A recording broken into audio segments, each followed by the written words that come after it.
வந்து கோச்சிங் கிளாஸில் வந்து சார் உண்மையில் நல்லா வந்து என்கரேஜ் பண்ணுவாங்க. டெஸ்ட் புக்கில் தான் நாங்கள் வந்து டெஸ்டெல்லாம் போட்டோம். கிட்டத்தட்ட கொரோனா டைமில் வந்து யாருமே வந்து இங்கே படிக்க வரல. நாங்கள் வந்து கொஞ்சம் பேர் சார்ட்ட பர்மிஷன் கேட்டோம். சார் வாங்கடா வந்து படிங்க அப்படின்னு தான் சொன்னாங்க. ஸோ நாங்கள் வந்து டிஸ்டன்ஸ் எல்லாம் மெயின்டைன் பண்ணி அந்த மாதிரி படித்தோம். அதுக்கப்புறம் வந்து பர்சனலாக வந்து நிறைய ஹெல்ப் பண்ணுவாங்க.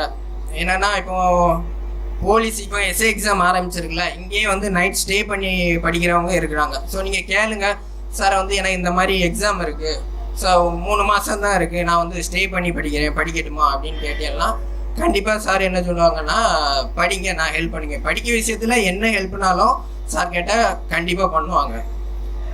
ஸோ அது தள்ளி நிறைய ஸ்டூடெண்ட்ஸ் வந்து 1 மார்க் அந்த மாதிரி டிஃப்ரெண்டில் வந்து போயிருப்பாங்க. அதாவது கிடைக்காம இருந்திருக்கும். அந்த மாதிரி நிறைய விஷயங்கள் இருக்கும். அதாவது என் கூட சேர்ந்த நண்பர்கள் வந்து இந்த ஸ்டேஜ் வந்து 1-2 பேர் ஏறல. அது எனக்கு ரொம்பவே வருத்தமான விஷயம்.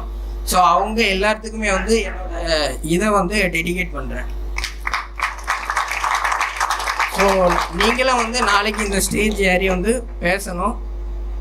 சார்கிட்ட உங்களுக்கு ஏதாவது ஹெல்ப்னா, படிக்க விஷயத்தில் என்ன ஒரு ஹெல்ப்னாலும் கேளுங்க, கண்டிப்பாக பண்ணுவாங்க. நெக்ஸ்ட் டைம் பேச நேரம் கண்டிப்பாக நல்லபடியாக பேசுகிறேன். Thank you sir.